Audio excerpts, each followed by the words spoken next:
been living life right like I could just die any minute. Going for a ride down the side, PCH, country limit. I don't need a guide, follow lights, take me where I wanna visit. Are you alive? Or just breathe in. Hello et bienvenue sur Flower and Party, un podcast plein de bonne humeur, de paillettes et de fleurs, séchées de préférence, autour du mariage, mais pas que. Naissance, baptême, fête de famille, je suis accro aux beaux événements et j'ai envie de partager avec toi mes expériences, mes conseils et les pépites que je peux découvrir autour de ce thème. Tu viens ?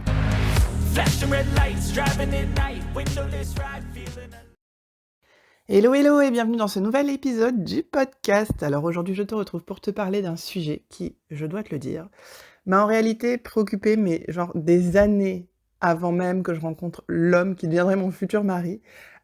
Parce que je ne sais pas toi, mais de mon côté, être le centre de toutes les attentions, c'est pas spécialement ma tasse de thé, on va dire ça comme ça. Je suis d'un naturel, même si ça se voit pas de premier abord quand on me rencontre, en fait assez réservé. Quand j'étais jeune, j'étais très timide, donc c'est quelque chose que j'ai largement surmonté avec l'âge et avec, notamment grâce à mon boulot en fait, grâce à mes expériences professionnelles. Mais malgré tout, bon, on va pas dire que je sois hyper fanat du fait d'être voilà, le centre de l'attention.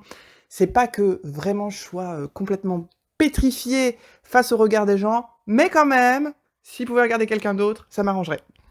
Ce qui en soi, on peut le noter, pose un problème le jour de ton mariage, puisque bon, a priori, en plus si tu es la mariée, généralement les regards sont un petit peu tournés vers toi, donc c'est quelque chose, je dois dire, que j'appréhendais pas mal. Je ne savais pas du tout comment j'allais gérer ça. Et du coup, je me dis que peut-être c'est ton cas aussi. Et je me suis dit que j'allais partager avec toi quelques idées autour de ça. Parce qu'en réalité, tu vois, je l'ai fait. donc voilà, même si je ne souffre pas de timidité maladive, je pense que, en fait, il y a des choses auxquelles on ne pense pas et qui changent tout. Donc voilà, je me suis dit, allez, vas-y de ton petit conseil. De toute façon, vous savez que j'adore donner ça, des conseils. Donc, écoute, voilà, c'est aujourd'hui. Et donc, le premier des conseils, et d'ailleurs, c'est une tendance qui est nettement en progression depuis quelque temps, et notamment depuis la Covid, n'est-ce pas? C'est si jamais tu n'aimes pas être le centre de l'attention, si jamais tu as peur du regard des gens, notamment de ceux que tu connais moins, bien entendu, le premier conseil, ce serait de ne pas hésiter à faire un mariage en petit comité. Parce que honnêtement, c'est vrai que voilà, les mariages de 200, 300 personnes, c'est génial, mais bon, ça, c'est contre aussi. C'est une organisation énorme, c'est coûteux, effectivement, et ça te met au centre des attentions d'un certain nombre de personnes que tu vas connaître un peu moins bien, qui vont être un petit peu moins proches de vous, et qui pourraient augmenter ton stress d'être jugé si, par exemple, je sais pas, tu te prenais par mégarde, les pieds dans ta traîne. Ce qui, je te rassure quand même, n'arrive jamais. Même si, bon, faut dire que moi, ma photographe s'est pris les pieds dans ma traîne et m'a un peu déchiré ma robe. Mais ça, c'est une autre histoire, n'est-ce pas? Je pense que je te ferai très rapidement une petite vidéo sur tous les couacs qu'il y a pu y avoir à mon mariage. Voilà, il y en a quelques-uns quand même, il y en a quelques-uns. Comme ça te permettra de savoir quelles sont les erreurs à éviter. Quoique, franchement, la photographe qui marche sur la traîne, je pense que ça, j'aurais rien pu faire. J'aurais rien pu faire. Tout ça pour dire que si jamais le fait d'être le centre de l'attention te déroute et te perturbe, n'hésite pas à opter pour un mariage en petit comité. Il y a une grande tendance, j'en avais parlé sur le blog, et d'ailleurs je vais y revenir voilà, avec un podcast sur le sujet, c'est l'elopement. Alors l'elopement, si tu connais pas, c'est en fait le fait de se sauver, c'est la fugue amoureuse, on appelle ça, de se sauver pour se marier. Généralement, les mariés peuvent partir à deux ou juste avec leurs témoins ou juste avec leurs parents, frères et sœurs, et puis basta, ou leurs meilleurs amis, enfin voilà, très très très petit comité. Et bien souvent, ils font ça dans une destination un peu fun, dans la nature, au bord de la mer, ils partent à l'autre bout du monde, ou ils restent en France. Enfin, il y a plein d'idées. Je te ferai un petit épisode de podcast là-dessus aussi, parce que franchement, j'adore l'elopement. Je trouve que c'est vraiment un super concept. Mais bon, si jamais ta timidité est un frein pour toi à l'idée de te marier, pense à l'elopement, pense au mariage en petit comité, pense à réduire le nombre de tes invités, et déjà, Ça va t'enlever un poids. Le second conseil, ce serait de ne pas hésiter à t'entourer et à déléguer. C'est-à-dire que si jamais la prise de parole en public, est quelque chose qui t'embarrasse, si jamais tu te demandes comment tu vas bien pouvoir, animer la soirée, avec tes invités et cetera, surtout, surtout, surtout, n'hésite pas, premièrement, à envoyer, ton partenaire ou ta partenaire au charbon parce que, bah, vous êtes pas forcés d'être tous les 2 timides. Personnellement, c'est ce que j'ai fait, hein. Moi, les prises de parole en public, c'était pas moi, c'était lui, voilà. Comme ça, c'était clair, chacun son rôle. Moi, j'ai géré l'organisation et la déco, OK, donc chacun fait ce qu'il a à faire, OK.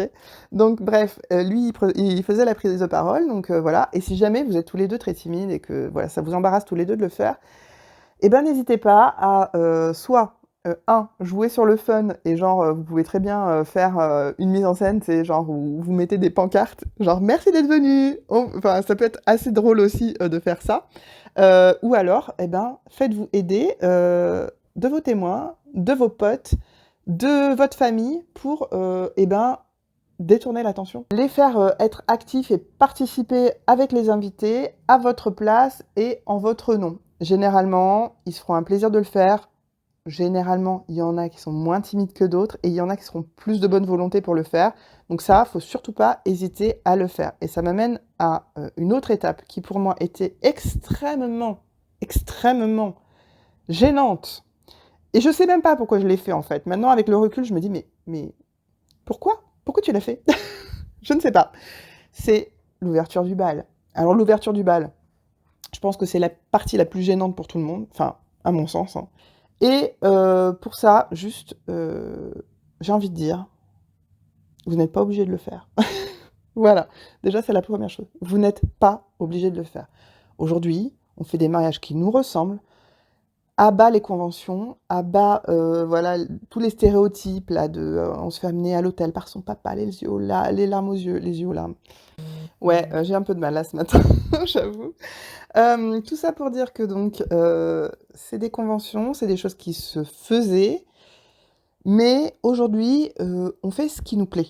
Les mariages sont multiples, sont alternatifs, sont, mixtes, sont, lesbiens, sont gays, nous ressemblent en fait. Et l'important, c'est de faire quelque chose à notre image. Et si on ne le sent pas, de faire une ouverture de bal, on a plusieurs options. La première, c'est de ne pas en faire et juste, ben voilà, je sais pas, de te faire aider de ton DJ, de te faire aider de tes témoins, encore une fois, pour ben, mettre l'ambiance, tout simplement. Ou alors, vous pouvez faire aussi l'autre alternative, c'est d'ouvrir le bal, mais genre 30 secondes. Vous pouvez, comme ça a été le cas par exemple pour ma meilleure pote là qui s'est mariée donc il y a plusieurs années déjà, voilà, faire un petit slow tout mignon, tout chicou, pendant quelques secondes, moins d'une minute quoi. Et après, changement total de musique, changement total d'ambiance, on part sur un truc festif. Et là, tout le monde, tous vos témoins, et cetera, viennent sur scène et dansent avec vous. Et du coup, le but après, c'est que les témoins viennent chercher les autres invités, et cetera, pour que, en fait, tout le monde danse ensemble et qu'on annonce l'ouverture du bal. Ça vous permet, vous, d'être le centre d'attention pendant un temps le plus réduit possible. Ça vous permet aussi de ne pas avoir à savoir danser, hein, parce qu'un slow, je pense que bon, on est tous capables de le faire, hein, enfin, sauf Daniel Radcliffe dans Harry Potter, mais ça, c'est un autre sujet. Oui, parce que là, tu vas voir émerger, hein, au fur et à mesure du temps, mon côté très nerd, mais je l'assume, voilà. Donc, bref, c'était la parenthèse Potterhead qui n'avait rien à voir. Et ça vous permet bah, de réduire à un temps minimal le fait d'être le centre de l'attention à ce moment-là. De la même manière, et bon bah ça va être complètement dans le désordre, hein, j'espère que tu me pardonneras, mais sur la cérémonie en elle-même, si tu redoutes, bah, tu sais, genre d'exprimer tes vœux, si tu redoutes le fait de devoir vous embrasser en public, etc., idem, vous n'êtes pas obligé de faire un truc très solennel, très classique, très normé en fait. Un baiser sur le front peut très bien aller, quelque chose, voilà, enfin, il faut faire quelque chose qui vous ressemble. Et pour les vœux, en fait, vous avez plusieurs options. Effectivement, bah, c'est soit de les lire vous-même avec l'émotion que ça peut générer, etc. Et donc, si tu as tendance à être très réservé, très timide, très pudique sur tes sentiments, c'est pas forcément la meilleure option, soit, et que tu choisisses une officiante de cérémonie laïque en fait, ou dans un mariage plus religieux, vous pouvez simplement vous contenter de répéter une formule que vous aurez choisie et qui vous permettra de réduire au minimum en fait votre prise de parole vraiment solennelle, enfin avec comment dire, une tonalité, avec une émotion, etc. Juste répéter quelque chose que vous aurez vu ensemble, un texte que vous aurez vu ensemble, ou un poème ou quelque chose. Ça vous permettra de ne pas perdre le fil, de ne pas vous embrouiller, de ne pas être seul en fait à parler devant l'audience. Et ça devrait vraiment être quelque chose de relativement facile. Moi, c'est pareil, c'est quelque chose que je redoutais pas mal. Le fait de devoir, ben, voilà, parler, de devoir répéter les formules, etc. Et en fait, enfin, c'est à ce moment-là que tu vois que ben vous êtes avec l'officiant et en fait enfin c'est comme si vous étiez trois quoi et les gens sont là mais comme vous interagissez ensemble on a plus tendance à les oublier que si on est toute seule ou tout seul en train de dire nos vœux pendant 10 minutes. Enfin, c'est un peu plus, voilà, c'est un petit peu plus challengeant si jamais on est timide. En revanche, ça peut être un très très beau signe bah, d'amour, de surpasser ça et de vouloir exprimer quand même ses sentiments de façon publique. Ensuite, c'est quelque chose aussi que j'avais pas mal en tête, c'est que les gens allaient se référer à nous, en fait, pour le déroulé de la journée. Et c'est vrai que souvent, on sentait une attente, en fait, ben, qu'est-ce qu'on fait ensuite, où est-ce qu'on va, etc. Même si, bon, bah voilà, on avait quand même fait une invitation avec un petit programme. C'est vrai que, voilà, savoir comment la journée allait se passer, quel était le déroulé des événements, etc. Moi, j'appréhendais le fait que, ben, en gros, les gens se tournent vers moi en se disant, ben, qu'est-ce qu'on fait maintenant avec un potentiel euh, bah, je sais pas, de ratage de la journée, qui est pas d'ambiance, qui est pas de communion, qui est pas de fun, que l'ambiance ne prenne pas en fait, et que en gros ça tombe en flop parce que j'aurais mal organisé la journée ou que j'aurais pas su mettre l'ambiance. Donc ça, c'était une vraie préoccupation que j'avais. Et par rapport à ça, encore une fois, il y a plusieurs options qui s'offrent à toi.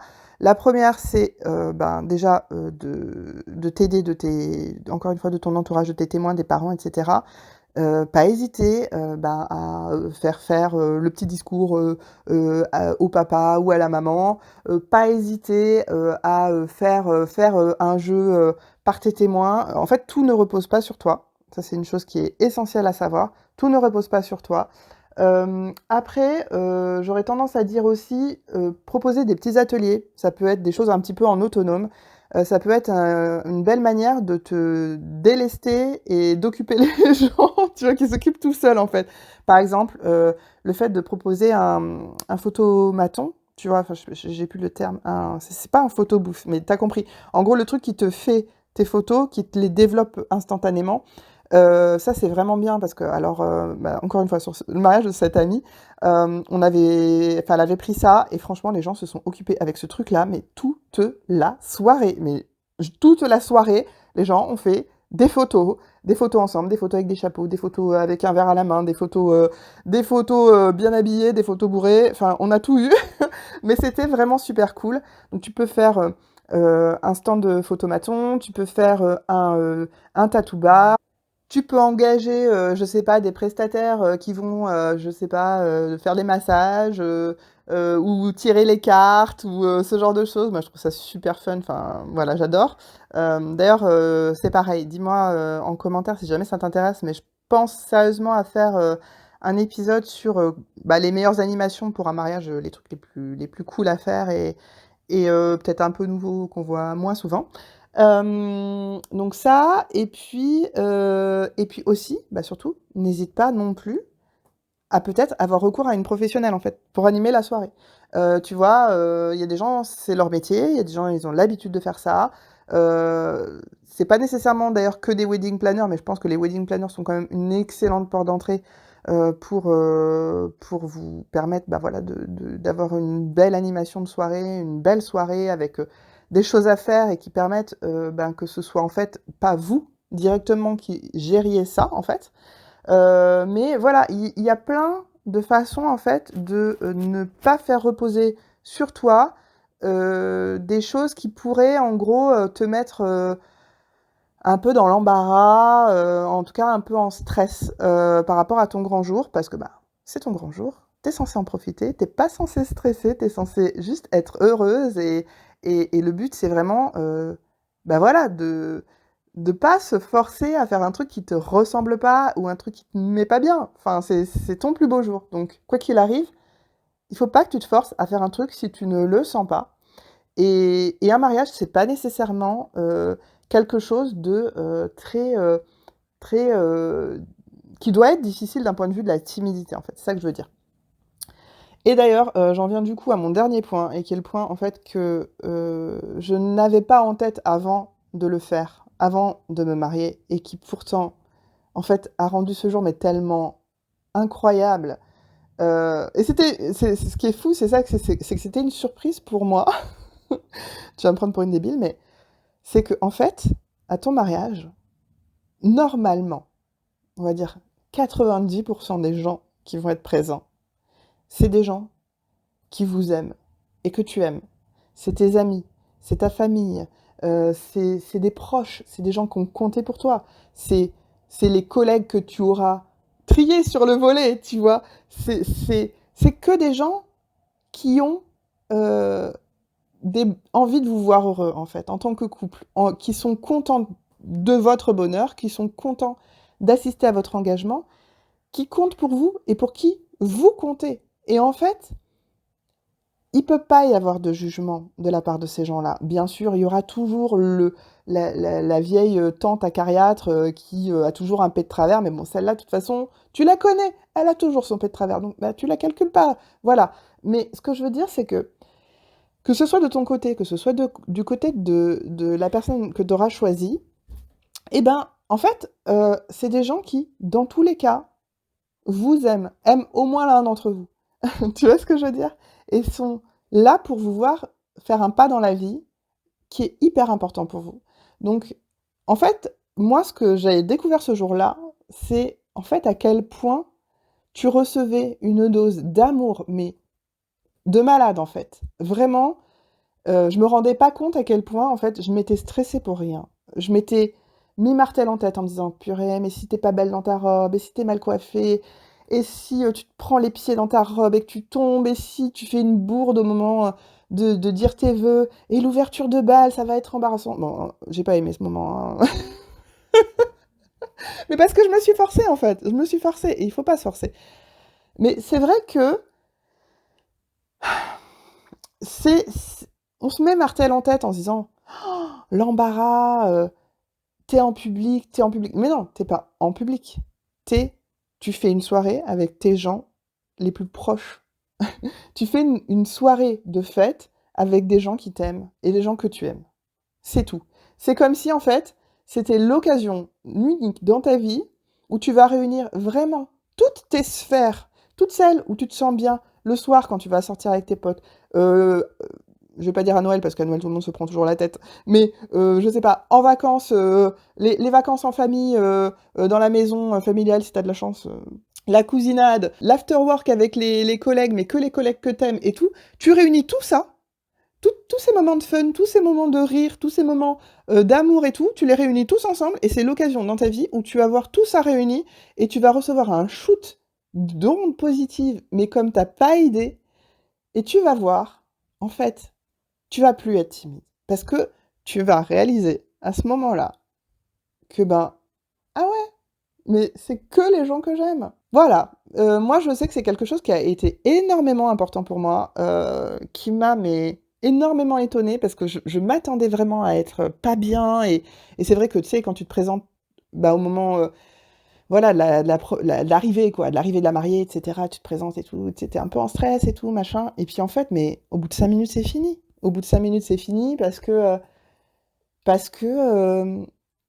c'est ça, c'est tout le monde te sourit, tu les meilleurs potes qui sont émus, tu la famille qui est émue, et là tu te rends compte mais Mais il y a aucune raison, en fait, d'être timide parce que tu es, en fait, qu'avec les gens que tu aimes. Mais encore une fois, pour ça, heu, je pense qu'il faut aussi savoir dire: «OK, on n'invite pas, l'ami de l'ami de l'ami d'enfance de ta mère, parce que, elle, tu la connais pas, elle, tu vas pas être à l'aise devant». Et si, tu as un mariage de 300 personnes et que sur 300 personnes, en fait, il y en a que 100 dont tu es proche, là, c'est un peu différent. Mais je pense que si vraiment tu te contentes d'inviter des gens que tu aimes et que tu connais et qui comptent pour toi, tout va aller bien. Tout va aller bien. Donc voilà, c'était juste pour te dire ça, pour te rassurer parce que honnêtement, ça change tout. N'oublie pas de garder une place pour le fun, les photos sérieuses, c'est bien, les trucs, les protocoles, c'est bien, les traditions, c'est bien, mais ce qui compte, c'est votre engagement, c'est de faire un mariage qui vous ressemble, c'est de passer un bon moment, de passer un bon moment. Vous le ferez pas 2 fois, donc voilà, passez un bon moment, ne vous forcez pas à faire des trucs qui vous ressemblent pas et franchement, ça va aller, crois-moi. Donc voilà, c'était la fin de ce petit podcast, improvisé, sur, comment vaincre sa timidité pour le mariage. Écoute, j'espère que ça t'aura donné quand même quelques pistes. Dis-moi en commentaire ce que tu en as pensé. Dis-moi si jamais il y a des thèmes, qui t'intéresseraient, que je traite. Alors, je sais qu'on peut pas toujours commander. Je sais pas ce que voulait dire ce lapsus. Commenter en podcast, mais si jamais, n'hésite pas, à m'écrire, à mon adresse mail, je la mettrai, dans la barre de description. Et puis, n'hésite pas à noter ce podcast, sur ta plateforme d'écoute. C'est toujours très important, pour, lui permettre de grandir. N'hésite pas à le partager si jamais tu penses qu'il pourrait intéresser quelqu'un. Et puis voilà, j'espère que ça t'aura plu. Je te dis, à très, très vite pour un nouvel épisode et puis surtout, en attendant, n'oublie pas, profite! Wake up, today's gonna be a good day. Wake up, today's gonna be a good day.